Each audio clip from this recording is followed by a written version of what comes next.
Assalamu alaikum students, I'm your tutor Shamoon Bashir and I will teach you ECAT Mathematics of first year. तो students आज के इस lecture में हम chapter number 6 को start करेंगे। चैप्टर नंबर 6 हमारे पास है सीक्वेंस एंड सीरीज़। तो इस लेक्चर में स्टूडेंट्स हम सीक्वेंस के बारे में सीखेंगे, फिर हम देखेंगे प्रोग्रेशन क्या है, प्रोग्रेशन की डिफरेंट टाइप्स को देखेंगे और मेनली स्टूडेंट्स हमारा जो मेन टॉपिक होगा वो हम अर्थमेटिक सीक्वेंस को डिस्कस करेंगे,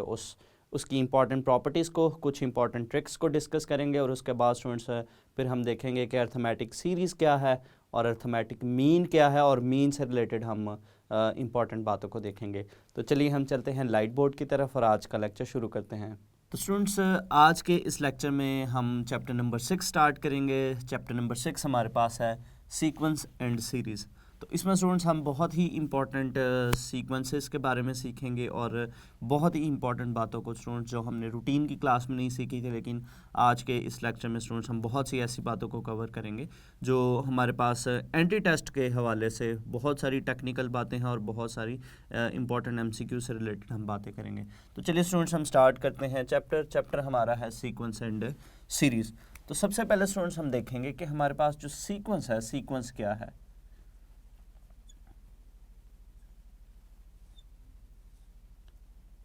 तो स्टूडेंट्स नंबर्स को अगर हम किसी अरेंजमेंट के साथ, किसी डेफिनेट अरेंजमेंट के साथ, किसी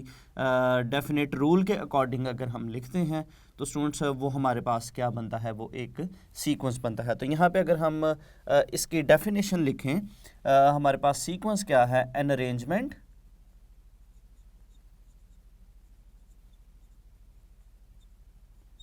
arrangement of numbers according to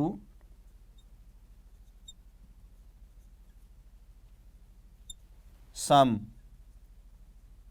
definite rule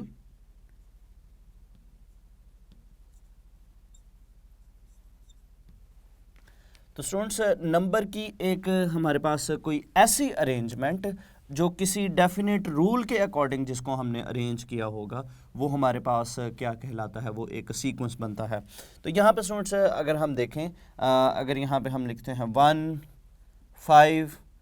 5 के बाद स्टूडेंट्स हम लिखते हैं 10 10 के बाद 16 लिखते हैं अप टू सो ऑन। अब स्टूडेंट्स यहाँ पे अगर हम इस अरेंजमेंट को देखें, इस पर्टिकुलर अरेंजमेंट को देखें कि ये हमारे पास सीक्वेंस है या नहीं, तो अगर तो स्टूडेंट्स इसमें हमें कोई डेफिनेट रूल अगर नज़र आएगा, इस अरेंजमेंट में अगर हमारे पास कोई डेफिनेट रूल होगा तो फिर ये क्या होगा, ये एक सीक्वेंस कहलाएगा।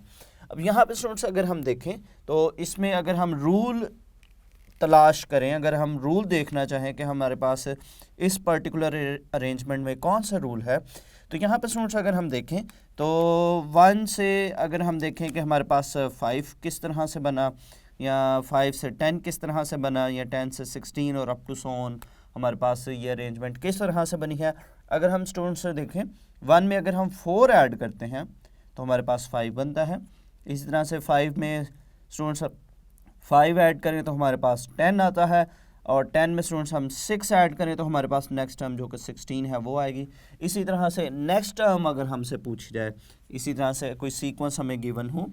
कोई अरेंजमेंट हमें गिवन हो, और अगर स्टूडेंट्स उसकी फर्दर हमारे पास जो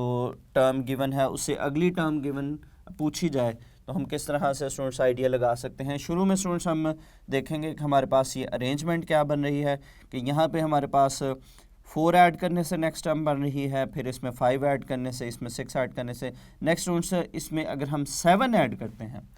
तो 7 ऐड करने से हमारे पास जो है वो नेक्स्ट टर्म बनेगी। नेक्स्ट टर्म के बारे में अगर MCQs में पूछा जाता है तो स्टूडेंट्स हम नेक्स्ट टर्म बता सकते हैं कि 16 में हम 7 ऐड करें तो 7 ऐड करने से स्टूडेंट्स हमारे पास जो है वो 23 आएगा। नेक्स्ट टर्म हमारे पास है 23। अब स्टूडेंट्स ये तो था हमारे पास कि एक सीक्वेंस क्या है। अब इससे रिलेटेड जो MCQ आता है, इससे रिलेटेड जो हमारे पास MCQ पूछा जा सकता है कि अगर हमारे पास कोई अरेंजमेंट है जिसमें हमारे पास कोई डेफिनेट रूल है, तो स्टूडेंट्स हमारे पास क्वेश्चन आ सकता है कि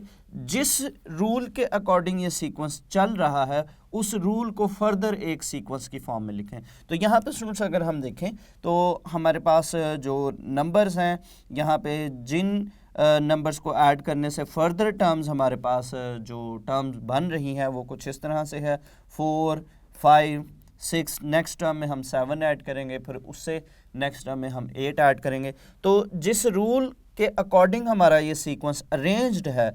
वो रूल अगर हम देखें और उस रूल का अगर हम सीक्वेंस देखें तो स्टूडेंट्स वो हमारे पास सीक्वेंस कुछ इस तरह से बनेगा 4, 5, 6, 7 अप टू सो ऑन। तो ये स्टूडेंट्स हमारे पास MCQs पूछा जाता है और MCQs हमारे पास ये पूछा भी गया था पेपर में कि हमारे पास अगर कोई सीक्वेंस है वो किसी डेफिनेट रूल के अकॉर्डिंग अगर अरेंज्ड है तो जिस रूल के अकॉर्डिंग वो सीक्वेंस चल रहा है उसका फर्दर आपने सीक्वेंस बताना है। तो ये स्टूडेंट्स हमारे पास फर्दर सीक्वेंस है।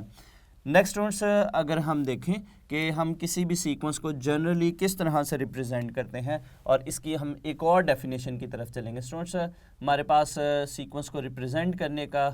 हम इस तरह से भी इसको रिप्रेजेंट करते हैं और स्टूडेंट सेट की जो ब्रैकेट्स हैं उस तरह से भी हम लिखते हैं AN। अब यहाँ पे स्टूडेंट्स हम सबसे पहले देखते हैं कि हमारे पास जो n क्या है और उसके बाद हम सीक्वेंस की एक और डेफिनेशन की तरफ चलते हैं। यहाँ पे स्टूडेंट्स अगर हम n की जगह 1 पुट करते हैं तो 1 पुट करने से ये हमारे पास बनेगा A1 और A1 का मतलब है सीक्वेंस की पहली टर्म, मतलब A1 जो है वो सीक्वेंस की पहली टर्म को रिप्रेजेंट करता है। इसी तरह से स्टूडेंट्स अगर हम n की जगह पे 2 पुट करें तो ये हमारे पास बनेगा A2 which is the second term of the sequence. फिर स्टूडेंट्स हमारे पास आएगी थर्ड टर्म और 4 पुट करने से फोर्थ टर्म, इसी तरह से up to so on nth term हमारे पास आएगी। अब स्टूडेंट्स अगर हम इन नंबर्स को देखें यहाँ पे स्टूडेंट्स याद रखिएगा कि सीक्वेंस हमेशा पहली टर्म से ही स्टार्ट होगा, यानी जो पहली टर्म हमारे पास होगी, जैसा कि हमने यहाँ पे एक सीक्वेंस लिखा, जो पहली टर्म है उसका नाम A1 ही होगा। और ये स्टूडेंट्स A1 कब बनेगा? जब हम n की जगह पे 1 पुट करेंगे। तो इसका मतलब है कि हमारा जो n है n is always greater than और इक्वल्स टू 1। तो ये एक इम्पॉर्टेंट चीज़ है जो हमारे पास MCQ में पूछी जा सकती है कि सीक्वेंस के लिए हमारे पास जो n की वैल्यू है उस पर क्या कंडीशन है कि n should always be greater than और इक्वल्स टू 1 और ये नेचुरल नंबर होना चाहिए। स्टूडेंट्स नेचुरल नंबर होना चाहिए। और अगर हम 1 पुट करते हैं यहाँ पे तो ये हमारे पास A1 जो कि फर्स्ट टर्म है वो बनाएगी, A2 सेकंड टर्म, फिर 3 पुट करेंगे थर्ड टर्म, 4 पुट करेंगे तो fourth term up to so on, इसी तरह से। अब स्टूडेंट्स अगर हम देखें तो जो वैल्यूज़ हम पुट कर रहे हैं किसी फंक्शन में, हम वैल्यू जो अपनी मर्ज़ी से पुट करते हैं, या स्टूडेंट्स यहाँ पे भी अगर हम देखें इस रूल के अकॉर्डिंग जो हम वैल्यूज़ यहाँ पे पुट कर रहे हैं स्टूडेंट्स, ये हमारी जो है वो डोमेन होगी और इसके अगेंस्ट हमें जो आंसर्स मिलेंगे वो हमारी रेंज कहलाएगी। तो इसका मतलब हुआ स्टूडेंट्स कि हमारे पास जो सीक्वेंस है, सीक्वेंस एक स्पेशल फंक्शन है, सीक्वेंस एक ख़ास किस्म का फंक्शन है जिसकी जो डोमेन है वो सबसेट है नेचुरल नंबर का। तो ये स्टूडेंट्स हमारे पास सीक्वेंस की सेकंड डेफिनेशन है कि हमारे पास सीक्वेंस क्या होता है? A sequence is a function. A sequence is a function whose domain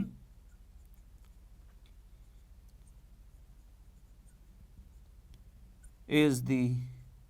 subset of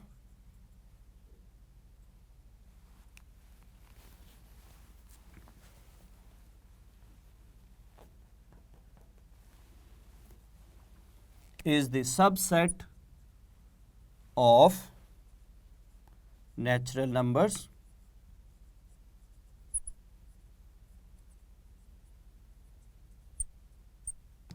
A sequence is a function whose domain is the subset of natural number। अब students यहाँ पे अगर हम एक सीक्वेंस लिखते हैं, सीक्वेंस की nth टर्म लिखते हैं 2n+1, तो इसको हम देखते हैं कि यहाँ पे हमारे पास ये किस तरह से जो है वो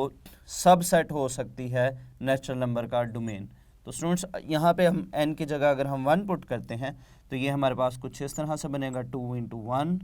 + 1 विच इज़ इक्वल्स टू 3। फिर स्टूडेंट्स n की जगह अगर हम 2 पुट करें,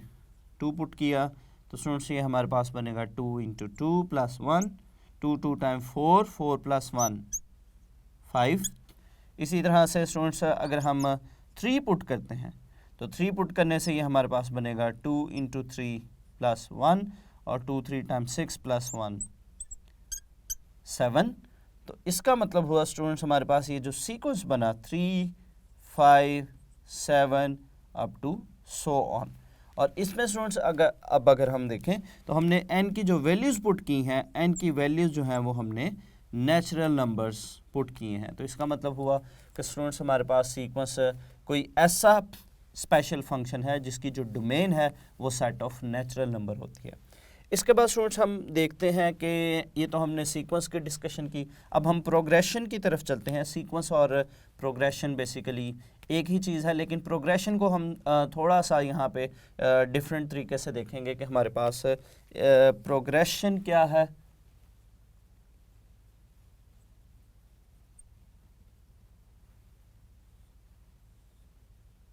तो स्टूडेंट्स सीक्वेंस भी हमने देखा कि हमारे पास नंबर्स की जो अरेंजमेंट है जिसमें हमें कोई ख़ास जो है वो रूल नज़र आता है, तो वो हमारे पास क्या बनता है सीक्वेंस। अब स्टूडेंट्स प्रोग्रेशन क्या है? प्रोग्रेशन क्या है स्टूडेंट्स? ऐसा सीक्वेंस जिसमें पूरे के पूरे सीक्वेंस में हमारे पास जो रूल है वो सेम हो। पूरे के पूरे सीक्वेंस में अगर रूल सेम है तो फिर हमारे पास वो सीक्वेंस क्या कहलाएगा? वो एक प्रोग्रेशन कहलाएगा। स्टूडेंट्स यहाँ पे अगर हम देखें तो इस जगह पे हमने जो एग्जांपल लिखी है स्टूडेंट्स, हम एक एग्जांपल लिखेंगे फिर उसके साथ इसको कंपेयर करके देखते हैं कि हमारे पास जो रूल है कि किसी पूरी अरेंजमेंट के लिए सेम रूल होने का क्या मतलब है, डेफिनेट रूल होने का क्या मतलब है। हम इस एग्जांपल के साथ और अभी जो हम एक और एग्जांपल देखेंगे उसके साथ इसको कंपेयर करेंगे। सबसे पहले हम देखते हैं कि प्रोग्रेशन क्या है। N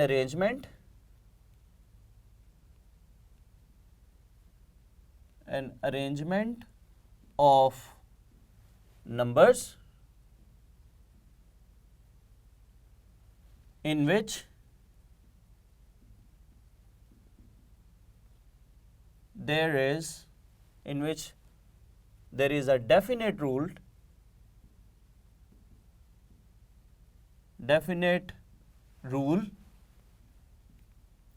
for the whole sequence। अब यहाँ पे स्टूडेंट्स अगर नंबर्स की मैं एक अरेंजमेंट लिखता हूँ 2 4 6 8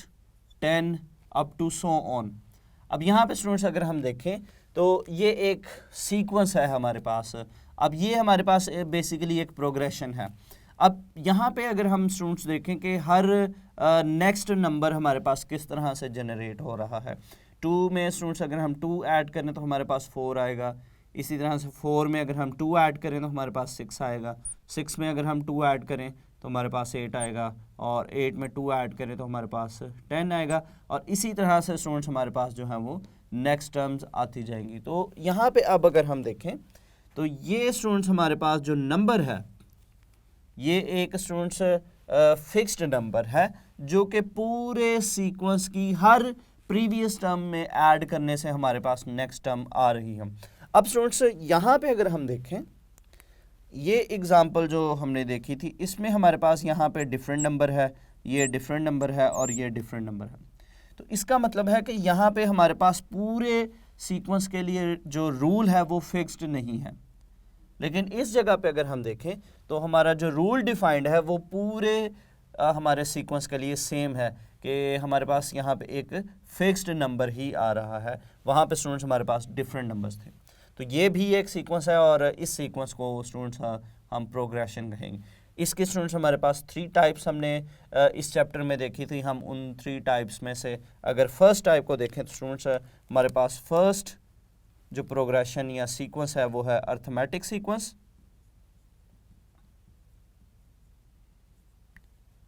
अर्थमेटिक प्रोग्रेशन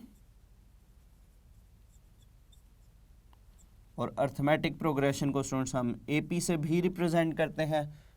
और सेकंड पे स्टूडेंट्स नंबर 2 पे हमारे पास अर्थमेटिक प्रोग्रेशन के बाद ज्योमेट्रिक प्रोग्रेशन या ज्योमेट्रिक सीक्वेंस है।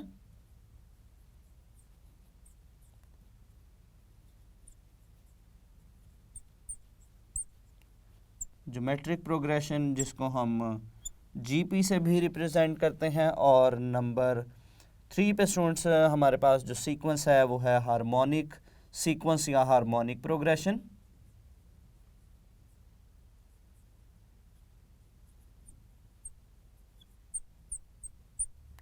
हार्मोनिक प्रोग्रेशन, और इसको स्टूडेंट्स हम एचपी से भी रिप्रेजेंट करते हैं। तो ये स्टूडेंट्स हमारे पास सीक्वेंस की 3 टाइप्स हैं। इसमें से स्टूडेंट्स अब हम डिस्कस करते हैं कि हमारे पास जो अर्थमेटिक प्रोग्रेशन या अर्थमेटिक सीक्वेंस है वो क्या है, और इससे मुतालिक हम बहुत सी अहम बातों को सीखेंगे। तो नेक्स्ट स्टूडेंट्स हम देखते हैं कि हमारे पास जो प्रोग्रेशन की हमने 3 टाइप्स पढ़ी है, अर्थमेटिक प्रोग्रेशन, ज्योमेट्रिक प्रोग्रेशन और हार्मोनिक प्रोग्रेशन, उसमें से हमारे पास अर्थमेटिक सीक्वेंस या अर्थमेटिक प्रोग्रेशन क्या है।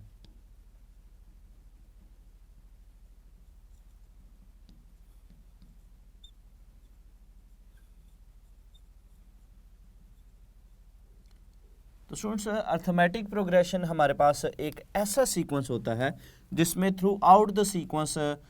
2 टर्म्स का जो डिफरेंस है वो सेम रहता है। और 2 टर्म्स का हम डिफरेंस किस तरह से फाइंड आउट करेंगे, सेकंड टर्म में से हम फर्स्ट टर्म को माइनस करेंगे। फॉर एग्जांपल स्टूडेंट्स हम सीक्वेंस के किसी भी हिस्से में चले जाते हैं, उस सीक्वेंस में अगर हम 2 कंसेक्यूटिव टर्म्स की बात करते हैं तो स्टूडेंट्स हम सेकंड टर्म में से उससे पिछली टर्म को माइनस करेंगे, तो वो जो है वो हमारे पास क्या कहलाता है, वो कॉमन डिफरेंस कहलाता है। तो स्टूडेंट्स हमारे पास जो अर्थमेटिक सीक्वेंस है या अर्थमेटिक प्रोग्रेशन है वो क्या है, a sequence in which an minus 1 is same, an minus 1 is same for the a sequence in which an minus 1 is the same for the whole sequence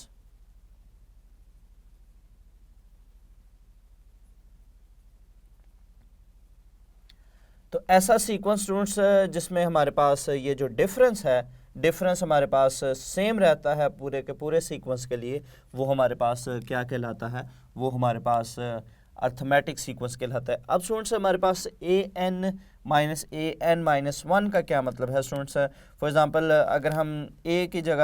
जगह पे students अगर हम 2 पुट करते हैं, n की जगह अगर हम 2 पुट करते हैं तो ये हमारे पास बनेगा सेकेंड टर्म माइनस, तो यहाँ पे स्टूडेंट्स अगर हम देखें तो 2 पुट करने पे यहाँ पे हमारे पास बनेगा 1, यानी अगर हम सेकंड टर्म में से फर्स्ट टर्म को माइनस करें, और इसी तरह से n की जगह स्टूडेंट्स अगर हम 3 पुट करें तो 3 पुट करने से ये हमारे पास यहाँ पे बनेगा a3 माइनस a, तो ये हमारे पास बनेगा 3 माइनस 1 2 a2। इसी तरह से स्टूडेंट्स अगर हम n की जगह 4 पुट करते हैं तो ये हमारे पास बनेगा a4 माइनस, तो यहाँ पे स्टूडेंट्स 4 पुट करने से ये हमारे पास बनेगा 3। तो ये देखें स्टूडेंट्स ये हमारे पास सेकंड टर्म में से फर्स्ट टर्म माइनस करें, ये हमारी 2 कंसेक्यूटिव टर्म्स हैं, थर्ड और सेकंड टर्म, थर्ड में से हमने सेकंड टर्म को माइनस किया, फिर फोर्थ में से थर्ड टर्म को माइनस करें। तो स्टूडेंट्स याद रखिएगा कि ये हमारे पास जो है या इन दोनों नंबर्स का डिफरेंस ये हमारे पास क्या होगा, ये सेम होगा, इक्वल होगा। और इसी तरह से स्टूडेंट्स अगर हम चलते जाएं, स्टूडेंट्स अगर हम सीक्वेंस की आखिरी 2 टर्म्स की अगर हम बात करें तो स्टूडेंट्स हमारे पास लास्ट टर्म जो है वो nth टर्म है, और उससे पिछली टर्म जो है वो स्टूडेंट्स हमारे पास होगी an माइनस 1। इसका मतलब है स्टूडेंट्स कि हमारे पास जो ये एक डिफरेंस है जिसको हम कॉमन डिफरेंस से रिप्रेजेंट कर रहे हैं, ये स्टूडेंट्स हमारे पास पूरे के पूरे सीक्वेंस में हमारे पास क्या होगा, ये सेम होगा। और इसी तरह से स्टूडेंट्स अगर हम देखें इसका, अगर हम जनरल फार्मूले की तरफ इसके जाएं, अगर हम जनरल फार्मूले की तरफ जाएं तो इसमें हमने देखा कि इस स्टूडेंट्स डिफरेंस को हमने d से रिप्रेजेंट किया, यानी ये हमारे पास कोई सी जो 2 कंसेक्यूटिव टर्म्स हैं उनका डिफरेंस है, यानी हर टर्म में अगर हम d ऐड करते जाएं, हर पिछली टर्म में अगर हम d ऐड करते जाएं तो वो हमारे पास नेक्स्ट टर्म जो है वो बनती जाती है। यानी स्टूडेंट्स हमारे पास जो फर्स्ट टर्म है वो हमारे पास होगी a1, और इसी तरह से स्टूडेंट्स हमारे पास जो सेकंड टर्म होगी, सेकंड टर्म हमारे पास क्या होगी कि अगर हम फर्स्ट टर्म में डी ऐड कर देते हैं, कॉमन डिफरेंस ऐड कर देते हैं, तो वो हमारे पास सेकंड टर्म बनेगी। इसी तरह से स्टूडेंट्स हमारे पास जो थर्ड टर्म है वो क्या होगी कि अगर हम सेकंड टर्म में कॉमन डिफरेंस को ऐड कर देते हैं तो हमारे पास थर्ड टर्म बन जाती है। इसी तरह से स्टूडेंट्स अगर हम फोर्थ टर्म की बात करें तो इसका मतलब है कि अगर स्टूडेंट्स हम थर्ड टर्म में अगर हम कॉमन डिफरेंस ऐड कर देते हैं तो हमारे पास फोर्थ टर्म बनती है। इसी तरह से अगर हम चलते जाएं, अगर हम nth टर्म की बात करें तो स्टूडेंट्स अगर हम उसकी प्रीवियस टर्म में यानी an-1 में d ऐड करें तो वो हमारे पास क्या बनती है, उसकी nth टर्म बनती है। इसी को स्टूडेंट्स अगर हम कुछ इस फॉर्म में देखें तो हमारे पास जो सेकंड टर्म है वो हमारे पास है a1 प्लस डी। इसी तरह से स्टूडेंट्स हमारे पास जो थर्ड टर्म है, अब यहाँ पे स्टूडेंट्स इस जगह पे अगर हम a1 प्लस डी पुट करें तो ये हमारे पास कुछ इस तरह से बनेगा a1 plus d which is equal to a1 plus 2d। यानी हमारे पास जो थर्ड टर्म है स्टूडेंट्स उसको हम कुछ इस फॉर्म में भी लिख सकते हैं। इस बातों को स्टूडेंट्स आप गौर से सुनिएगा, a1 प्लस 2d। इसी तरह से स्टूडेंट्स अगर हमारे पास ये जो थर्ड टर्म है, थर्ड टर्म में अगर स्टूडेंट्स हम थर्ड टर्म की जगह पे अगर हम इसकी वैल्यू पुट करते हैं, यानी हमारे पास जो सेकंड टर्म है, सेकंड टर्म हमने जो बनाई है a1 प्लस 2d, यानी यहाँ पे थर्ड टर्म की जगह अगर हम a1 प्लस 2d पुट करते हैं प्लस d तो ये हमारे पास बनेगा 3d। यानी हमारे पास स्टूडेंट्स जो फोर्थ टर्म है ये हमारे पास फर्स्ट टर्म को हम a1 से लिखते हैं, फिर second term, third term, fourth term. अब हमारे पास जो जनरल फॉर्म इसकी बनी a1 प्लस 3d। इसी तरह से स्टूडेंट्स हम इसी तरह से यहाँ पे चलते जाएं और अगर हम इसकी nth टर्म की बात करते हैं तो nth टर्म स्टूडेंट्स ये हमारे पास, अब यहाँ पे स्टूडेंट्स आपके लिए जो आसान चीज़ है, यहाँ पे अगर हम देखें तो ये नंबर हमारे पास 2 है और यहाँ d के साथ हमारे पास 1 है, इससे एक छोटा नंबर। इसी तरह से ये हमारे पास 3 है और इस जगह पे हमारे पास 2 है, उससे जो भी नंबर यहाँ पे सबस्क्रिप्ट में आपको नज़र आ रहा है उससे एक स्मॉलर नंबर। इसी तरह से ये स्टूडेंट्स हमारे पास 4 है और इस जगह पे 3 है। यानी अगर हम n तक जाएंगे तो ये हमारे पास बनेगा a1 प्लस, और इससे एक कम टर्म अगर हम करें तो वो हमारे पास बनेगी n-1 और साथ में d। तो फिर ये स्टूडेंट्स हमारे पास जो अर्थमेटिक सीक्वेंस हमारा है, अर्थमेटिक सीक्वेंस का हमारा जो जनरल फार्मूला यानी जो nth टर्म का फार्मूला बना a1 plus n-1 into d। तो ये हमारा जो स्टूडेंट्स अर्थमेटिक प्रोग्रेशन है जिसको हम AP से भी रिप्रेजेंट करते हैं, ये हमारे पास उसकी nth टर्म का फार्मूला है। तो ये स्टूडेंट्स हमारे पास nth टर्म को रिप्रेजेंट कर रहा है, nth टर्म, और a1 हमारे पास है first term, first term of the sequence, और इसी तरह से स्टूडेंट्स जो d है, d स्टूडेंट्स हमारे पास जो है वो कॉमन डिफरेंस को रिप्रेजेंट कर रहा है।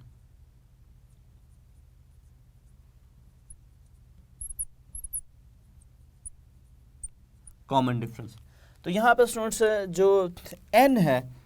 अगर स्टूडेंट्स हमें फिफ्थ टर्म फाइंड आउट करनी है तो हम n की जगह 5 पुट करेंगे, सिक्स्थ टर्म फाइंड आउट करनी है हम n की जगह 6 पुट करेंगे एंड सो ऑन। और इसमें स्टूडेंट्स जो बहुत ही इंपॉर्टेंट चीज़ है जो आपने याद रखनी है कि अगर हमें फर्स्ट टर्म, अगर हमें अर्थमेटिक प्रोग्रेशन में फर्स्ट टर्म और कॉमन डिफरेंस पता होगा तो स्टूडेंट्स हम कोई भी टर्म सीक्वेंस की फाइंड आउट कर सकते हैं। तो स्टूडेंट्स यहाँ पे अगर हम एक MCQ को डिस्कस करें कि हमारे पास अगर एक सीक्वेंस है उसकी फर्स्ट टर्म स्टूडेंट्स हमारे पास 2 है और इसी तरह से जो कॉमन डिफरेंस है, कॉमन डिफरेंस उसमें अगर 3 है तो स्टूडेंट्स उसका आपने जो है वो उसकी 7th टर्म या कोई भी टर्म पूछी जाए तो हम किस तरह से फाइंड आउट करेंगे। तो स्टूडेंट चूँकि कॉमन डिफरेंस गिवन है तो इसका मतलब है कि ये हमारे पास अर्थमेटिक सीक्वेंस की बात हो रही है। तो स्टूडेंट्स याद रखिएगा कि अगर हमने इसमें 7th टर्म फाइंड आउट करनी है तो 7th टर्म का मतलब है कि हमने n की जगह जो है वो 7 पुट करना है। यहाँ पर स्टूडेंट्स अगर हम n की जगह पे 7 पुट करते हैं तो 7 - 1 ये हमारे पास बनेगा 6। तो यानी इसको स्टूडेंट्स अगर हम देखें तो ये हमारे पास कुछ इस तरह से बनेगा कि हमारे पास जो सेवन्थ टर्म है, सेवन्थ टर्म हमारे पास बनेगी A1 प्लस 6D। तो फ़ौरन से स्टूडेंट्स इसमें वैल्यूज पुट करेंगे हम। तो A1 हमारे पास है 2 प्लस 6 इंटू D हमारे पास है 3। तो ये स्टूडेंट्स हमारे पास बनेगा 6 3 टाइम्स 18 और 2 उसमें ऐड करेंगे तो हमारे पास आएगा 20। और यही स्टूडेंट्स MCQ हमारे पास कुछ इस तरह से पूछा जा सकता है कि अगर हमारे पास एक सीक्वेंस है, उसकी फर्स्ट टर्म है 2, उसका जो कॉमन डिफरेंस है वो है 3, तो स्टूडेंट्स इसमें हमने बताना है इसकी nth टर्म। तो याद रखिएगा स्टूडेंट्स, अगर हमें फिफ्थ टर्म निकालनी है तो n की जगह 5, अगर हमें 10th टर्म निकालनी है तो n की जगह हम 10 पुट करेंगे, अगर 20th टर्म निकालनी है n की जगह 20। लेकिन अगर हमें nth टर्म के बारे में पूछा जाता है तो फिर स्टूडेंट्स हमारे पास ये जो nth टर्म का मतलब है कि हमारे पास n की जगह यहाँ पे n ही रहेगा, मतलब हमने an फाइंड आउट करना है। तो सिर्फ हमें A1 यानी फर्स्ट टर्म और कॉमन डिफरेंस की ज़रूरत है जो कि हमें गिवन है। तो इसी में स्टूडेंट्स अगर हमें nth टर्म पूछी जाती है तो nth टर्म का हमारे पास जो फार्मूला है A1 plus n minus 1 into D. तो स्टूडेंट्स nth टर्म हमारे पास बनेगी A1 हमारे पास है 2 प्लस n माइनस 1 और d स्टूडेंट्स हमारे पास है 3। तो ये हमारे पास कुछ इस तरह से बनेगा an is equal to 2 plus 3n minus 3, जिसको सॉल्व करने पे स्टूडेंट्स हमारे पास बनेगा 3n माइनस 1। तो यानी हमारे पास nth टर्म बनी 3n माइनस 1। तो ये स्टूडेंट्स हमारे पास nth टर्म आ गई। और इसी से रिलेटेड स्टूडेंट्स अगर हमें nth टर्म गिवन हो और एक सीक्वेंस स्टूडेंट्स हमें पूछा जाता है कि nth टर्म आपके पास है जी 3n माइनस 1, एक सीक्वेंस बनाए, तो स्टूडेंट्स नेक्स्ट हमारे पास कुछ क्वेश्चन इस तरह से आ सकता है कि अगर हमें कोई nth टर्म गिवन है, nth टर्म अगर हमें गिवन हो और हमने स्टूडेंट्स सीक्वेंस फाइंड आउट करना हो तो क्या करेंगे स्टूडेंट्स, सबसे पहले हम n की जगह 1 पुट करेंगे। 1 का मतलब है कि हम फर्स्ट टर्म फाइंड आउट करेंगे। तो स्टूडेंट्स अगर हम यहाँ पे n की जगह 1 पुट करते हैं तो 1 पुट करने से ही हमारे पास बनेगा A1 is equal to 3 into 1 minus 1 which is equal to minus 2। n की जगह अगर हम 2 पुट करें तो ये हमारे पास बनेगा 3 इंटू 2 माइनस 1 6 माइनस 1। तो ये स्टूडेंट्स हमारे पास स्टूडेंट्स यहाँ पे हमारे पास A1 is equal to 3 into 1 minus 1, तो ये हमारे पास बनेगा प्लस 2। इसी तरह से स्टूडेंट्स A2 हमारे पास 3 इंटू 2 माइनस 1 6 माइनस 1 हमारे पास बनेगा 5। इसी तरह से स्टूडेंट्स नेक्स्ट अगर हम बात करें थर्ड टर्म की तो n की जगह हम 3 पुट करेंगे तो ये हमारे पास बनेगा 3 इंटू 3 माइनस 1। तो ये हमारे पास बनेगा 3 टाइम्स 9 और 9 में से स्टूडेंट्स हम 1 माइनस करें तो ये हमारे पास आएगा 8। अब स्टूडेंट्स अगर हम सीक्वेंस की बात करें तो सीक्वेंस हमारे पास कुछ इस तरह से बना 2 5 8 अप टू सो ऑन। तो यही स्टूडेंट्स हमें क्वेश्चन के अगर हमें कोई nth टर्म गिवन हो और हमने अगर सीक्वेंस बनाना है तो सीक्वेंस किस तरह से स्टूडेंट्स हम बनाएंगे कि उसकी हम पहली 3 या 4 टर्म्स फाइंड आउट करेंगे और इस तरह से उसको लिखेंगे। अब यहाँ पे स्टूडेंट्स हमारे पास बहुत ही इम्पॉर्टेंट नोट भी है, इम्पॉर्टेंट ट्रिक भी है और MCQ में के लिए भी स्टूडेंट्स हमारे पास बहुत ही इम्पॉर्टेंट बात है, उसको हम एज अ नोट देखते हैं और फिर उससे रिलेटेड हम एक इम्पॉर्टेंट MCQ भी डिस्कस करते हैं। तो स्टूडेंट्स ये नोट हमारे पास है कि अगर किसी सीक्वेंस में हमारे पास an और हमारे पास जो an-1 है यानी nth टर्म और उससे जो प्रीवियस टर्म है उनका अगर हम डिफरेंस लेते हैं, और डिफरेंस किस तरह से लेते हैं, second term minus first term करते हैं, अगर वो टर्म जो है वो इंडिपेंडेंट ऑफ n आ जाएगी, इंडिपेंडेंट ऑफ n आ जाएगी तो वो स्टूडेंट्स फिर जो है वो एक अर्थमेटिक सीक्वेंस को रिप्रेजेंट करेगी। तो इसको स्टूडेंट्स हम यहाँ पे लिखते हैं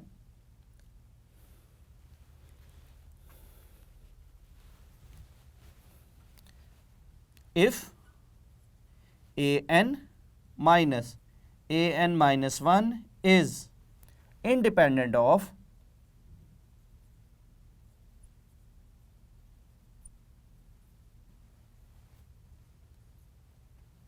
n, then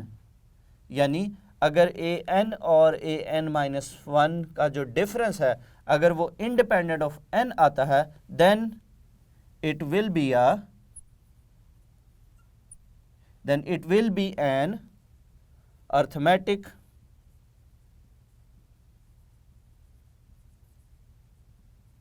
sequence. तो स्टूडेंट्स अगर हमारे पास nth टर्म और उससे प्रीवियस टर्म का जो डिफरेंस है अगर स्टूडेंट्स वो इंडिपेंडेंट ऑफ n आ जाता है तो स्टूडेंट्स फिर हमारा जो सीक्वेंस है वो क्या होगा, वो एक अर्थमेटिक सीक्वेंस होगा. तो स्टूडेंट्स चलिए अब हम इससे रिलेटेड एक बहुत ही एंट्री टेस्ट से रिलेटेड इंपॉर्टेंट जो है MCQs उसको डिस्कस करते हैं. तो स्टूडेंट्स अब हम इसी से रिलेटेड जो है वो एक MCQs देखते हैं. तो यहाँ पर स्टूडेंट्स हमारे पास जो MCQ है, इम्पॉर्टेंट MCQ हमारे पास है कि स्टूडेंट्स अगर हमारे पास एक nth टर्म है an is equal to students अगर हमारे पास कोई nth टर्म है an is equal to 2n minus 3. तो स्टूडेंट्स अगर हमारे पास हमने चेक करना है कि इसको कि ये अर्थमेटिक सीक्वेंस को रिप्रेजेंट कर रहा है या नहीं, तो स्टूडेंट्स हम an माइनस an माइनस 1 देखेंगे. अगर हमारे पास ये डिफरेंस जो है अगर इंडिपेंडेंट ऑफ n आ जाएगा तो वो क्या होगा, वो एक अर्थमेटिक सीक्वेंस को रिप्रेजेंट करेगा. तो यहाँ पे स्टूडेंट्स अगर हम देखें तो हमारे पास जो an माइनस 1 है वो हमारे पास कुछ इस तरह से बनेगा 2 इंटू n माइनस 1 माइनस 3. इसको हम सॉल्व करते हैं 2n माइनस 2 माइनस 3, तो ये हमारे पास बनेगा 2n माइनस 5. अब स्टूडेंट्स हम इनका डिफरेंस लेते हैं. तो डिफरेंस हमारे पास बनेगा an माइनस an माइनस 1 यानी 2n minus 3 minus 2n minus 5. इसको स्टूडेंट्स अगर हम सॉल्व करते हैं तो सॉल्व करने पे ये हमारे पास बनेगा 2n माइनस 3 माइनस 2n और प्लस 5. तो ये स्टूडेंट्स अगर हम देखें तो हमारे पास 2n यहाँ से कैंसिल हो जाएगा और 5 माइनस 3 स्टूडेंट्स हमारे पास आएगा 2. अब आंसर को स्टूडेंट्स अगर हम देखें तो आंसर जो है वो हमारे पास इंडिपेंडेंट ऑफ n है. यहाँ पे अगर आंसर में हम देखें तो हमारे पास n नज़र नहीं आ रहा, तो इसका मतलब है कि यहाँ पे हमारे पास ये जो सीक्वेंस है ये क्या होगा, ये अर्थमेटिक सीक्वेंस होगा. तो इस बात को इस इम्पॉर्टेंट चीज़ को आप स्टूडेंट्स अच्छे से याद रखिएगा ताकि अगर हमारे पास इससे रिलेटेड ये MCQs पूछा जाए तो आप फ़ौरन से उसका आंसर कर सकें. ये बात भी स्टूडेंट्स हमें MCQs में पूछी जा सकती है कि अगर हमारे पास nth टर्म और उससे प्रीवियस टर्म का जो डिफरेंस है वो इंडिपेंडेंट ऑफ n है तो फिर हमारा कौन सा सीक्वेंस बनेगा, वो अर्थमेटिक सीक्वेंस बनेगा. तो स्टूडेंट्स अगर हमारे पास कोई सीक्वेंस गिवन हो और उस सीक्वेंस को देख के जज करना हो कि ये कौन सा सीक्वेंस है, यानी स्टूडेंट्स हमारे पास यही सीक्वेंस है, अगर हमारे पास है students 2 5 7 9 up to so on. अब अगर सीक्वेंस गिवन है और फिर सीक्वेंस के बारे में पूछा जाए कि हमारे पास ये किस टाइप का सीक्वेंस बनता है, तो फिर स्टूडेंट्स हम क्या करेंगे कि स्टूडेंट्स हम इनका डिफरेंस लेंगे. सेकंड टर्म में से स्टूडेंट्स अगर हम यहाँ पे फर्स्ट टर्म को माइनस करें तो ये हमारे पास आता है 3. इसी तरह से 7 में से स्टूडेंट्स 5 को माइनस करें तो हमारे पास आता है 2. 9 में से स्टूडेंट्स 7 को अगर हम माइनस करें तो ये हमारे पास आता है 2 अप टू सो ऑन. इसी तरह से ये चलता जाएगा. लेकिन अगर हम इस डिफरेंस को देखें, अगर ये हमारे पास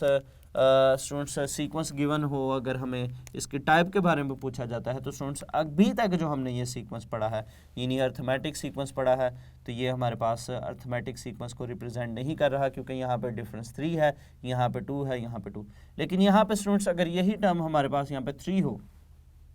अब अगर हम डिफरेंस देखें 5 माइनस 3 करें तो हमारे पास 2 आएगा, 7 माइनस 5 2, 9 माइनस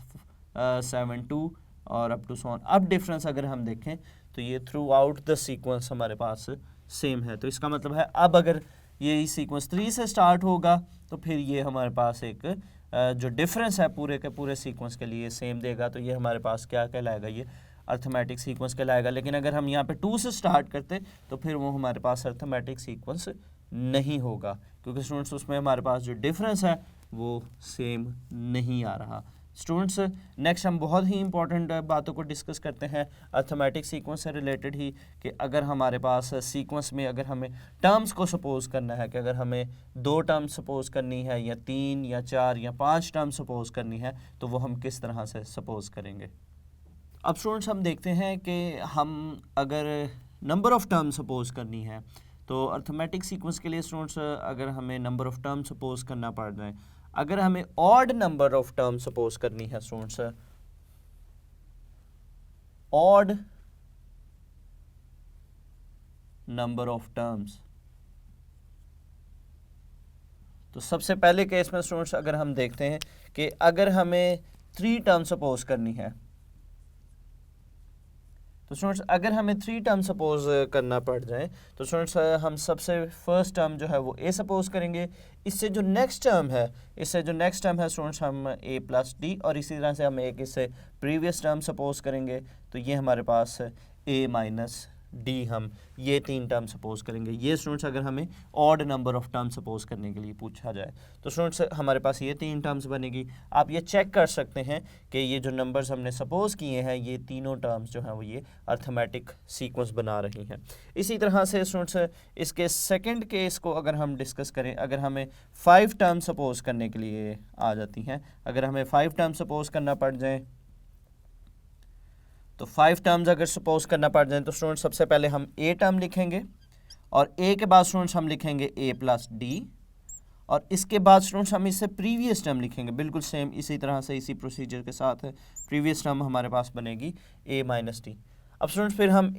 हमारे पास ये जो टर्म है एक इससे नेक्स्ट टर्म सपोज कर लेंगे, और ये जो हमारे पास है इससे एक प्रीवियस टर्म हम सपोज कर लेंगे। 3 टर्म्स ये बनी है, तो नेक्स्ट टर्म इससे हमारे पास बनेगी ए प्लस 2d, और इसी तरह से इससे प्रीवियस टर्म स्टूडेंट्स हमारे पास बनेगी ए माइनस 2d। तो इस तरह से स्टूडेंट्स अगर हमें 5 नंबर सपोज करना पड़ जाए, 5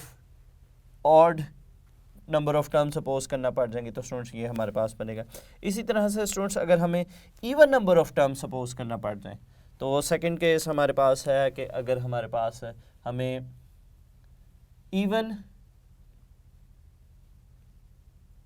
नंबर ऑफ टर्म्स अगर हम सपोज करते हैं, तो स्टूडेंट्स इसमें सबसे पहले जो हम स्टार्ट करेंगे ए माइनस डी से, इस चीज़ को याद रखिएगा, ए माइनस डी से स्टूडेंट्स हम स्टार्ट करेंगे। स्टूडेंट्स ए माइनस डी से स्टार्ट करने के बाद स्टूडेंट्स हम इससे जो नेक्स्ट टर्म है और इसी तरह से इससे जो प्रीवियस टर्म है उन टर्म्स को हम सपोज करेंगे। तो इससे स्टूडेंट्स जो नेक्स्ट टर्म बनेगी वो हमारे पास बनेगी ए प्लस डी। अब स्टूडेंट्स हम इससे नेक्स्ट एक टर्म लिखेंगे और इससे प्रीवियस टर्म लिखेंगे, तो इससे नेक्स्ट टर्म हमारे पास बनेगी ए प्लस 3d, और इसी तरह से यहाँ पे स्टूडेंट्स हमारे पास बनेगी ए माइनस 3d। तो यहाँ पे स्टूडेंट्स ये हमारे पास अगर even number of terms suppose करने के लिए आ जाती है, तो हम कुछ इस तरह से जो है वो टर्म्स को सपोज करेंगे। अब स्टूडेंट्स कुछ हम बहुत ही इंपॉर्टेंट प्रॉपर्टीज़ को डिस्कस करने जा रहे हैं, जो कि हमारे ट्रिक्स भी होंगे एमसीक्यूज़ के लिए, कि हमारे पास जो सीक्वेंस है या जो अर्थमेटिक सीक्वेंस है उससे रिलेटेड हमारे पास कुछ इस तरह से भी सीक्वेंस आ सकते हैं। इनको स्टूडेंट्स हम प्रॉपर्टीज़ का नाम भी दे सकते हैं, ट्रिक्स का नाम भी दे सकते हैं। प्रॉपर्टीज़ जो कि स्टूडेंट्स हमारे पास एमसीक्यू के लिए बहुत ही इंपॉर्टेंट है, ये प्रॉपर्टीज़, और फिर इन प्रॉपर्टी से रिलेटेड स्टूडेंट्स हमारे पास जो एमसीक्यू पूछे जाते हैं वो बहुत ही इंपॉर्टेंट होंगे। ये प्रॉपर्टीज़ भी एमसीक्यूज़ में पूछी जा सकती हैं। तो स्टूडेंट्स अगर हमारे पास कोई सीक्वेंस है, नंबर 1 पे हम देखें, let A1 A2 A3 up to so on AN be an arithmetic progression. अगर स्टूडेंट्स ये हमारे पास एक अर्थमेटिक सीक्वेंस है, अगर ये हमारे पास अर्थमेटिक सीक्वेंस है, एंड के बी एनी नंबर, तो स्टूडेंट्स के हमारे पास कोई भी जो है वो एक रियल नंबर है, तो स्टूडेंट्स हमारे पास अगर इस के नंबर को अगर हम इस पूरे सीक्वेंस में ऐड करते हैं, तो स्टूडेंट्स ऐड करने से हमारे पास जो सीक्वेंस बनेगा, then A1 plus k comma A2 plus k A3 plus k up to so on an plus k will also be a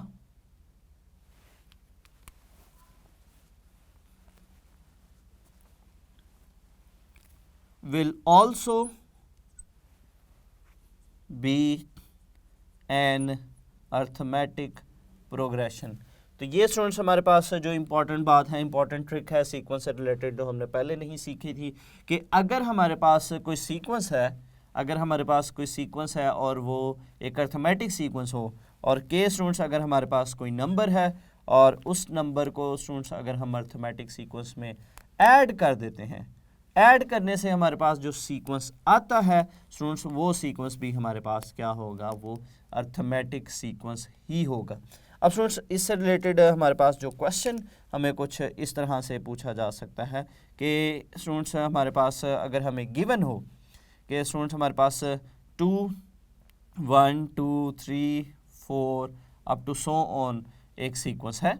और स्टूडेंट्स अगर हमारे पास क्वेश्चन आता है कि के जो है वो हमारे पास है 5, और 5 को इसमें ऐड करने से हमारे पास जो सीक्वेंस आता है वो सीक्वेंस जो है वो अर्थमेटिक सीक्वेंस है या नहीं। तो स्टूडेंट्स अगर तो हमें ये प्रॉपर्टी याद होगी तो स्टूडेंट्स हम फ़ौरन से इसका आंसर कर सकते हैं कि बिल्कुल, अगर हम के को यानी नंबर 5 को अगर हम हर नंबर में ऐड करते हैं तो ऐड करने से हमारे पास जो सीक्वेंस बनेगा नया, वो भी क्या होगा, वो भी एक अर्थमेटिक सीक्वेंस ही होगा। तो इफ़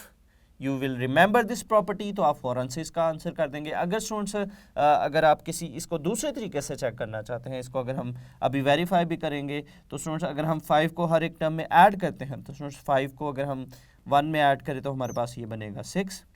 5 में स्टूडेंट्स 2 ऐड करते हैं, 2 में स्टूडेंट्स अगर हम 5 ऐड करते हैं तो ये हमारे पास 7 बनेगा, 3 में 5 ऐड करते हैं ये हमारे पास 8, 4 में 5 ऐड करते हैं तो ये हमारे पास 9 बनेगा अप टू सो ऑन। अब स्टूडेंट्स अगर हम इसकी कंसेक्यूटिव टर्म्स का डिफरेंस लें, यानी 7 में से 6 को माइनस किया तो हमारे पास आया 1, इसी तरह से 8 में से 7 को माइनस किया 1, इसी तरह से 9 में से 8 को माइनस किया तो ये भी हमारे पास 1 आएगा। तो यहाँ पे अगर हम देखें तो हमारे पास जो डी है यानी कॉमन डिफरेंस जो है वो 1 आ रहा है पूरे सीक्वेंस के लिए, तो इसका मतलब है कि ये एक अर्थमेटिक सीक्वेंस ही है। तो स्टूडेंट्स इस चीज़ को चेक करने की बजाय, पेपर में इस तरह से कंप्लीट उसको देखने की बजाय, ऐड करके सीक्वेंस बना के डिफरेंस देखने की बजाय, स्टूडेंट्स आप इस प्रॉपर्टी को याद रखिएगा कि अगर हमारे पास कोई सीक्वेंस है, कोई अर्थमेटिक सीक्वेंस है, और अगर हम उसमें स्टूडेंट्स कोई के नंबर ऐड करते हैं तो ऐड करने से हमारे पास जो नया सीक्वेंस आता है वो भी हमारे पास क्या होगा, वो भी एक अर्थमेटिक सीक्वेंस ही होगा। नेक्स्ट स्टूडेंट्स हम सेकंड इंपॉर्टेंट प्रॉपर्टी की तरफ चलते हैं, सेकंड ट्रिक की तरफ चलते हैं कि अगर हमारे पास let A1 A2 A3 up to so on AN be an arithmetic progression and K be any number, then A1 minus K, A2 minus K, comma A3 minus K up to so on AN minus K is also an arithmetic progression। तो इसका क्या मतलब हुआ students, अब हमने ये जो second property है, जो सेकंड ट्रिक पढ़ा है कि अगर हमारे पास कोई अर्थमेटिक सीक्वेंस है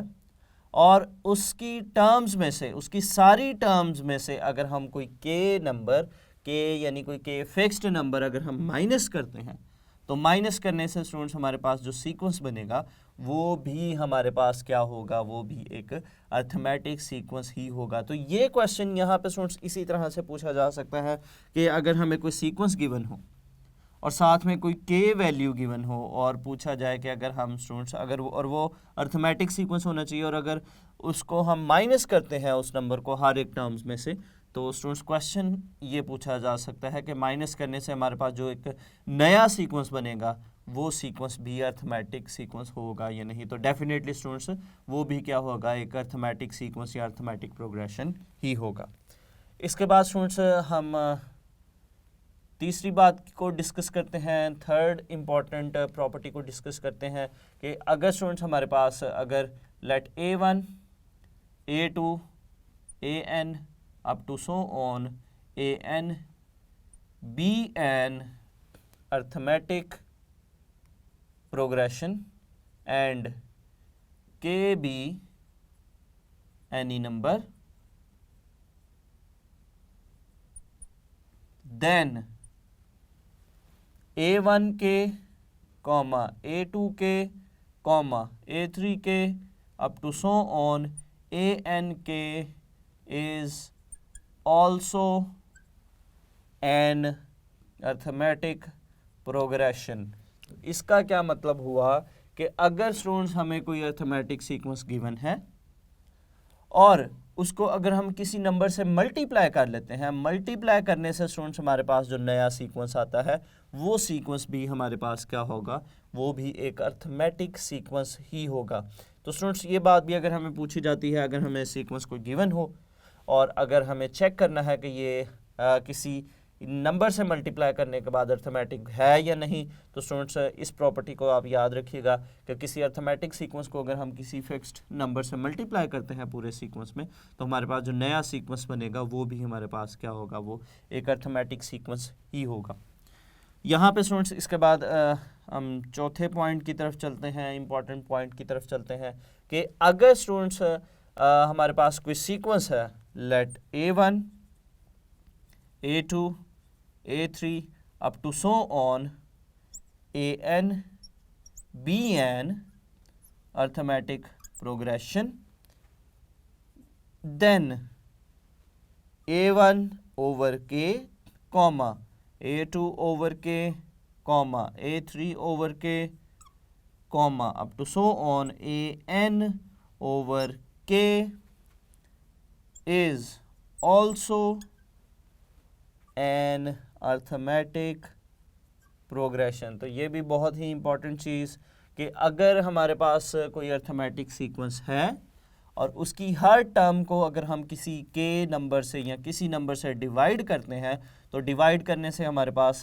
जो नया सीक्वेंस आता है, ये हमारे पास नया सीक्वेंस है, वो भी स्टूडेंट्स हमारे पास क्या होगा, वो भी एक अर्थमेटिक सीक्वेंस ही होगा। तो ये तो स्टूडेंट्स हमने अर्थमेटिक सीक्वेंस से रिलेटेड बहुत ही इंपॉर्टेंट बातों को देखा। तो नेक्स्ट स्टूडेंट्स हम डिस्कस करते हैं अर्थमेटिक सीरीज़ को, और अर्थमेटिक सीरीज़ के बाद हम कुछ और इम्पॉर्टेंट बातों को देखकर स्टूडेंट्स हम अर्थमेटिक मीन देखेंगे कि अर्थमेटिक मीन क्या होता है। स्टूडेंट्स अर्थमेटिक सीरीज़ को डिस्कस करने से पहले हम अर्थमेटिक प्रोग्रेशन से रिलेटेड ही दो और इम्पॉर्टेंट बातों को देखते हैं। स्टूडेंट्स अगर हम दो डिफरेंट अर्थमेटिक प्रोग्रेशंस को ऐड करते हैं, तो ऐड करने से हमारे पास क्या होगा कि एक नया अर्थमेटिक सीक्वेंस बन जाएगा। अब स्टूडेंट्स दो अर्थमेटिक सीक्वेंसेस को ऐड करते हैं और ऐड करने से हमारे पास एक नया सीक्वेंस आएगा, और नया सीक्वेंस स्टूडेंट्स हमारे पास जो है वो भी एक अर्थमेटिक सीक्वेंस ही होगा। तो यहाँ पे स्टूडेंट्स ये प्रॉपर्टी हमारे पास कुछ इस तरह से है, let A1 A2 A3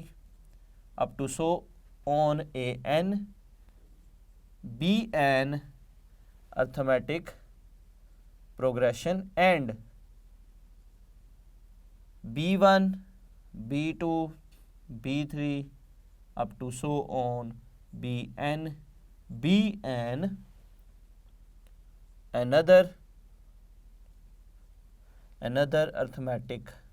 progression, then तब स्टूडेंट्स उनका जो सम होगा, यानी उन्हें अगर हम ऐड करते हैं, और ऐड किस तरह से करेंगे, फर्स्ट टर्म में फर्स्ट टर्म, सेकंड टर्म में सेकंड, थर्ड में थर्ड टर्म, इस तरह से A1 plus B1 comma A2 plus B2 comma A3 plus B3 comma up to so on AN plus BN is also an arithmetic progression. तो students अगर हम दो different arithmetic progressions को add करते हैं, तो ऐड करने से हमारे पास एक जो नया सीक्वेंस बनता है वो भी हमारे पास क्या होगा, अर्थमेटिक सीक्वेंस ही होगा। फॉर एग्जांपल स्टूडेंट्स हमारे पास दो सीक्वेंसेस है 1 2 3 4 अप टू सो ऑन। ये हमारे पास क्या है, एक अर्थमेटिक सीक्वेंस है, क्योंकि हमारे pass through out the sequence अगर हम डिफरेंस देखें तो स्टूडेंट्स वो हमारे पास सेम है, विच इज़ 1। इसी तरह से अगर हम एक और सीक्वेंस देते हैं 2 4 6 8 अप टू सो ऑन, तो ये स्टूडेंट्स हमारे पास एक और सीक्वेंस आ गया है और ये भी अर्थमेटिक सीक्वेंस है। अगर हमें पूछा जाए स्टूडेंट्स, अब अगर हमें पूछा जाए कि इनको अगर हम ऐड करें, अब स्टूडेंट्स इनको अगर हम ऐड करते हैं तो ऐड करने से ये हमारे पास कुछ इस तरह से बन जाएगा 2 + 1 3, 4 + 2 6, 6 + 3 9, 8 + 4 12 अप टू सो ऑन। तो अब जो सीक्वेंस बना है स्टूडेंट्स, इसको हम अगर चेक करें कि ये सीक्वेंस भी हमारे पास अर्थमेटिक सीक्वेंस है या नहीं है, तो उसके लिए स्टूडेंट्स हम क्या करेंगे, अगर हम इनका डिफरेंस लें 6 में से स्टूडेंट्स अगर हम 3 को माइनस करते हैं तो हमारे पास आएगा 3, 9 में से 6 को माइनस करें 3, 12 में से 12 में से 9 को माइनस करें 3, तो यहाँ पे स्टूडेंट्स हमारे पास जो डिफरेंस है वो थ्रू आउट द सीक्वेंस हमारे पास सेम आ रहा है, विच इज़ 3। तो इसका मतलब है कि ये जो प्रॉपर्टी है कि अगर हम दो डिफरेंट अर्थमेटिक सीक्वेंसेस को या अर्थमेटिक प्रोग्रेशंस को ऐड करते हैं तो ऐड करने से हमारे पास जो नया सीक्वेंस बनता है वो भी हमारे पास क्या होगा, वो भी एक अर्थमेटिक प्रोग्रेशन या अर्थमेटिक सीक्वेंस ही होगा। तो students you have to remember this property as well कि अगर एमसीक्यू में भी पूछा जाता है कि दो डिफरेंट सीक्वेंसेस हैं और उनको ऐड करने से हमारे पास जो नया सीक्वेंस है वो अर्थमेटिक बनता है या नहीं, तो उसके लिए सबसे पहले ये ज़रूरी है कि जो दो सीक्वेंस गिवन है वो भी अर्थमेटिक सीक्वेंस ही होने चाहिए। तो फिर स्टूडेंट्स आप फ़ौरन से इसका आंसर कर सकते हैं कि yes it will be another arithmetic progression, के सम जो है वो भी एक अर्थमेटिक प्रोग्रेशन ही होगा। इसके बाद स्टूडेंट्स हम एक और इम्पॉर्टेंट टेक्निक को, एक और इम्पॉर्टेंट बात को यहाँ पे देखते हैं कि यहाँ पे स्टूडेंट्स अगर हम देखें तो हमारे पास अगर कोई सीक्वेंस गिवन है, यहाँ पे हमारे पास ये जो कोई सीक्वेंस है A1 A2 A3 up to so on AN, और इससे प्रीवियस टर्म की, इससे पिछली टर्म की अगर हम बात करें तो वो स्टूडेंट्स हमारे पास बनेगी AN-1, यानी यहाँ से जो पीछे टर्म है वो हमारे पास AN-1 है। अब यहाँ पे स्टूडेंट्स जो बात याद रखने वाली है वो बात हमारे पास कुछ इस तरह से है कि स्टूडेंट्स अगर हम किसी भी सीक्वेंस की पहली और आखिरी टर्म को अगर ऐड करते हैं, फर्स्ट और लास्ट टर्म को स्टूडेंट्स अगर हम ऐड करते हैं, इनका अगर हम सम लेते हैं A + A1 + AN, और इसी तरह से स्टूडेंट्स अगर हम यहाँ से सेकंड और यहाँ से जो सेकंड लास्ट टर्म है स्टूडेंट्स उसको अगर हम ऐड करते हैं A2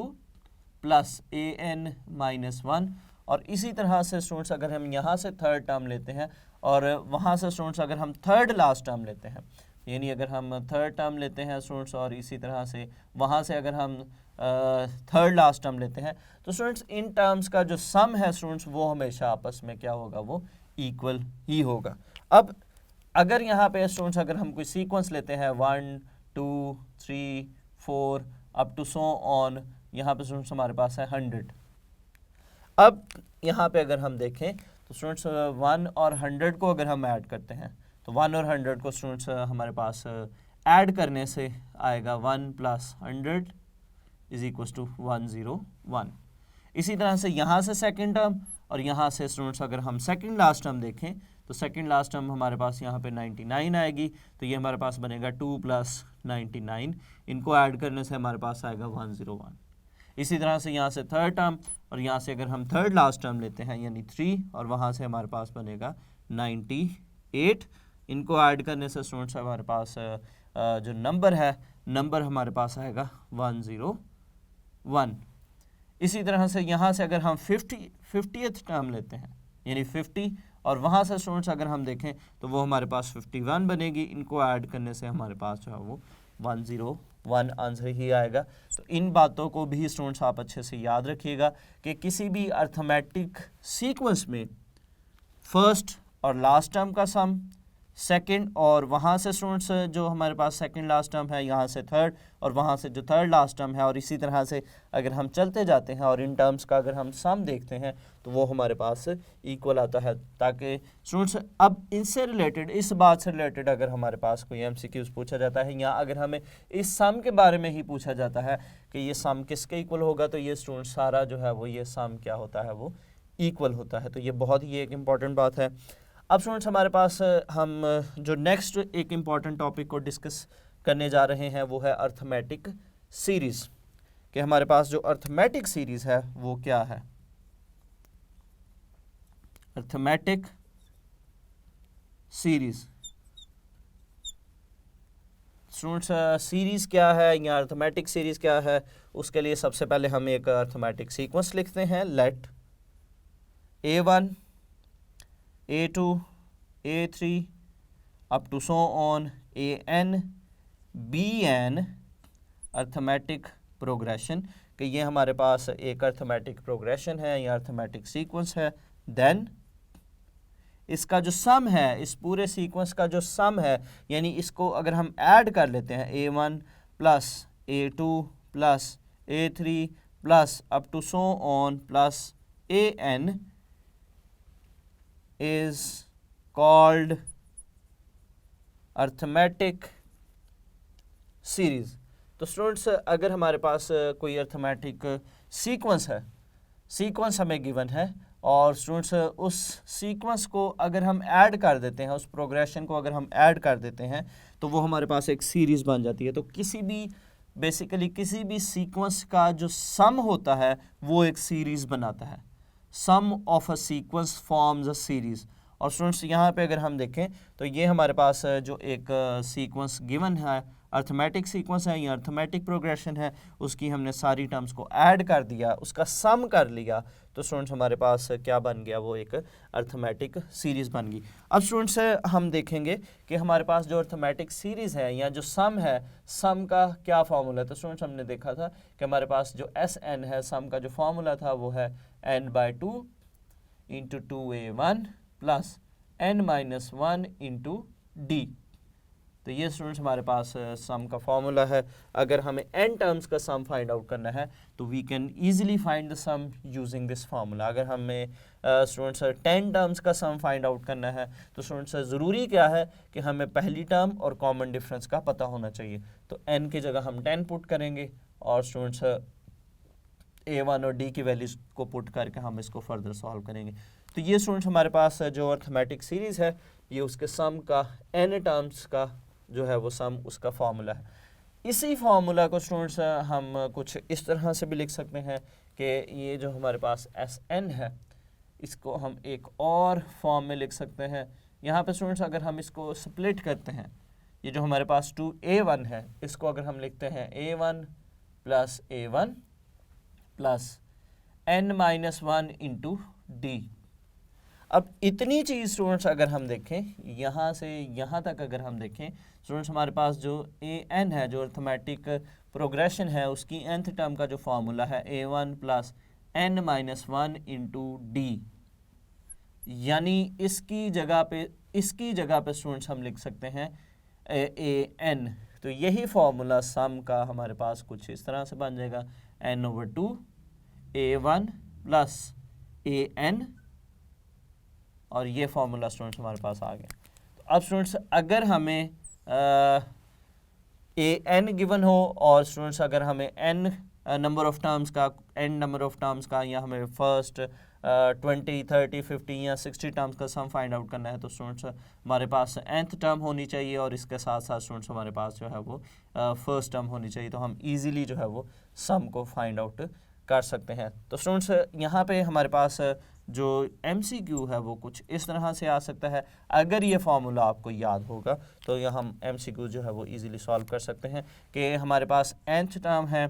स्टूडेंट्स, अगर हम नंबर्स की फॉर्म में ही अगर हमें गिवन हो कि कोई सीक्वेंस था, उसकी जो nth टर्म है वो 20 है, और इसी तरह से स्टूडेंट्स हमारे पास उसमें जो फर्स्ट टर्म है स्टूडेंट्स हमारे पास अगर 5 है, तो स्टूडेंट्स हमने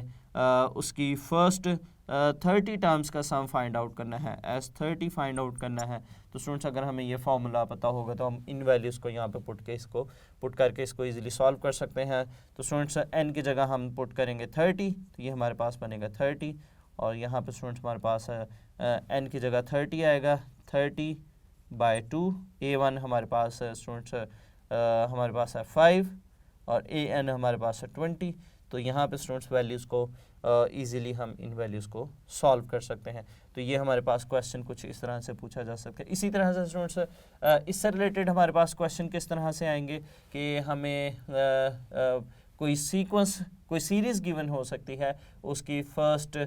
10 टर्म्स का या 20 या 30 टर्म्स का सम पूछा जा सकता है। तो अगर स्टूडेंट सीरीज़ गिवन होगी तो वहाँ से हम इजीली देख के फर्स्ट टर्म भी बता सकते हैं, कॉमन डिफरेंस भी बता सकते हैं, और फिर हमें जितनी टर्म्स का फॉर्मूला सम पूछा जाएगा उसको हम n की जगह पुट करके उन वैल्यूज़ को जो है वो इजीली सॉल्व कर सकते हैं। तो ये तो था स्टूडेंट्स हमारे पास अर्थमेटिक सीरीज़, और इससे रिलेटेड हमने इंपॉर्टेंट बातों को डिस्कस किया। इसके बाद स्टूडेंट्स हम देखते हैं कि हमारे पास जो अर्थमेटिक मीन है, अर्थमेटिक मीन क्या होता है। तो अब स्टूडेंट्स हम डिस्कस करते हैं कि हमारे पास जो अर्थमेटिक मीन है वो क्या होता है। सबसे पहले हमने अर्थमेटिक प्रोग्रेशन को डिस्कस किया, फिर हमने देखा अर्थमेटिक सीरीज़ क्या है, कि अगर हम किसी यानी अर्थमेटिक प्रोग्रेशन की सारी जो टर्म्स हैं उनको अगर हम ऐड कर देते हैं, यानी एक सीक्वेंस को अगर हम ऐड कर देते हैं तो वो हमारे पास क्या बन जाती है, सीरीज। अब हम एक और इम्पॉर्टेंट टॉपिक डिस्कस करते हैं कि हमारे पास जो अर्थमेटिक सीक्वेंस है, अर्थमेटिक सीक्वेंस का जो मीन है वो क्या होता है। तो यहाँ पे स्टूडेंट्स हम डिस्कस करेंगे अर्थमेटिक मीन। अर्थमेटिक मीन, तो स्टूडेंट्स हमारे पास अर्थमेटिक मीन कोई a जो है वो 2 नंबर्स के दरमियान अर्थमेटिक मीन हो, कब होगा। तो यहाँ पे स्टूडेंट्स इसको हम डिफाइन करते हैं a number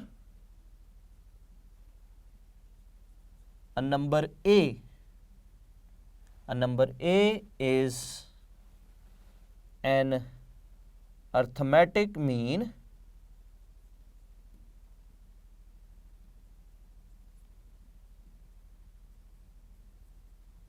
between a number A is an arithmetic mean between A and B if A comma capital A जिसको हमने अर्थमेटिक मीन कहा है, कॉमा B, यानी ये नंबर A और B के दरमियान अर्थमेटिक मीन होगा अगर हमारे पास ये जो सीक्वेंस बना है, यानी A comma B, if A comma B is in arithmetic progression. तो यहाँ पे स्टूडेंट्स अगर हम देखें तो हमारे पास जो हमने अर्थमेटिक सीक्वेंस पढ़ा है उसमें अगर हम कोई सी 3 टर्म्स लेते हैं, कोई सी 3 कंसेक्यूटिव टर्म्स की अगर हम बात करते हैं, तो उनमें स्टूडेंट्स अगर हम उन 3 टर्म्स की बात करें तो तीनों टर्म्स चूँकि अर्थमेटिक प्रोग्रेशन में ही है, तो उसमें स्टूडेंट्स जो सेंटर वाली टर्म होगी वो उसके लेफ़्ट और राइट साइड पे जो टर्म्स हैं उनका क्या होगी, वो मीन होगी, जो कि अर्थमेटिक मीन कहलाता है। तो यहाँ पे स्टूडेंट्स अगर हम देखें इसको, अगर हम देखें A, अगर हम इसके फार्मूला की तरफ जाएं A कॉमा B, इसके स्टूडेंट्स अगर हम अर्थमेटिक मीन के फार्मूला की तरफ जाएं तो स्टूडेंट्स अगर हम देखें चूँकि ये अर्थमेटिक सीक्वेंस है, तो अगर हम स्टूडेंट्स इन 2 टर्म्स का डिफरेंस लेते हैं जो कि हमारे पास बनेगा second term minus first term, या इन दोनों का डिफरेंस लेते हैं तो वो सेम आएगा चूँकि ये हमारे पास एक अर्थमेटिक सीक्वेंस है, यानी B माइनस A। इसको हम सॉल्व करते हैं स्टूडेंट्स। अगर हम इस A को स्टूडेंट्स इस साइड पे शिफ्ट करते हैं तो ये हमारे पास बनेगा A प्लस A, और इसी तरह इस A को इस तरफ शिफ्ट करते हैं B प्लस A, तो ये स्टूडेंट्स हमारे पास बनेगा 2A इक्वल्स टू, इसको हम लिखते हैं A प्लस B, और A हमारे पास बनेगा A प्लस B ओवर 2, और इस A को स्टूडेंट्स हम चूँकि ये अर्थमेटिक मीन है तो स्टूडेंट्स इसको हम AM से भी रिप्रेजेंट करते हैं, arithmetic mean equals to A plus B over 2। तो ये स्टूडेंट्स हमारे पास जो है वो अर्थमेटिक मीन का फॉर्मूला आ गया A प्लस B ओवर 2। तो स्टूडेंट्स इससे रिलेटेड क्वेश्चन पूछा जा सकता है कि अगर हमारे पास एक नंबर है 2 और बी स्टूडेंट्स हमारे पास बी नंबर हमारे पास है 4, तो हमने अर्थमेटिक मीन फाइंड आउट करना है। तो स्टूडेंट्स हम फ़ौरन से इस फॉर्मूला को यूज़ करेंगे कि अर्थमेटिक मीन हमारे पास बनेगा 2 + 4 / 2 which is equal to 6 / 2 which is equal to 3। तो ये स्टूडेंट्स हमारे पास जो है 2 और 4 का अर्थमेटिक मीन आ गया, यानी 2 दरमियान में आएगा 3 और फिर 4। तो ये हमारे पास 2 और 4 का अर्थमेटिक मीन है। तो स्टूडेंट्स अर्थमेटिक मीन का अब हम फॉर्मूला याद रखेंगे कि दो नंबर्स के दरमियान अगर हमने अर्थमेटिक मीन को फाइंड आउट करना है तो हम क्या करेंगे, उन दोनों नंबर्स को ऐड करेंगे और ऐड करके हम 2 पे डिवाइड करेंगे, तो वो हमारे पास उन नंबर्स का अर्थमेटिक मीन आ जाएगा। अब स्टूडेंट्स यहाँ पे हम देखते हैं कि हमारे पास अगर n अर्थमेटिक मीन्स हैं तो बहुत ही अब हम इम्पॉर्टेंट बात और इससे इम्पॉर्टेंट रिलेटेड एक इम्पॉर्टेंट एमसीक्यू को भी डिस्कस करते हैं कि स्टूडेंट्स अगर हमारे पास n अर्थमेटिक मीन्स है तो उनका सम किसके इक्वल होगा। तो यहाँ पर स्टूडेंट्स हमारे पास जो नोट है या जो इम्पॉर्टेंट बात हमारे पास कुछ इस तरह से है कि sum of n arithmetic means is equals to n times arithmetic mean of the numbers. यानी स्टूडेंट्स अगर हमारे पास कोई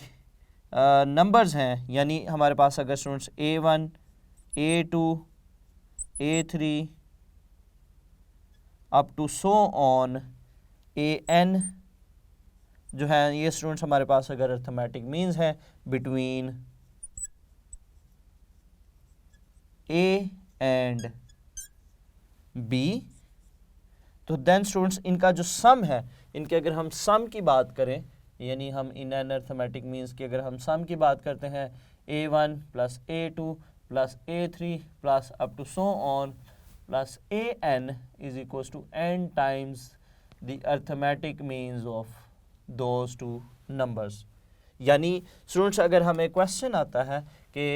अब स्टूडेंट्स जो हमारे पास इससे रिलेटेड एमसीक्यू है, जो इम्पोर्टेंट बात है जो हमें क्वेश्चंस में पूछी जाती है, ई कैट के क्वेश्चंस में हमें पूछी जाती है कि अगर स्टूडेंट्स हमें पूछा जाए कि 1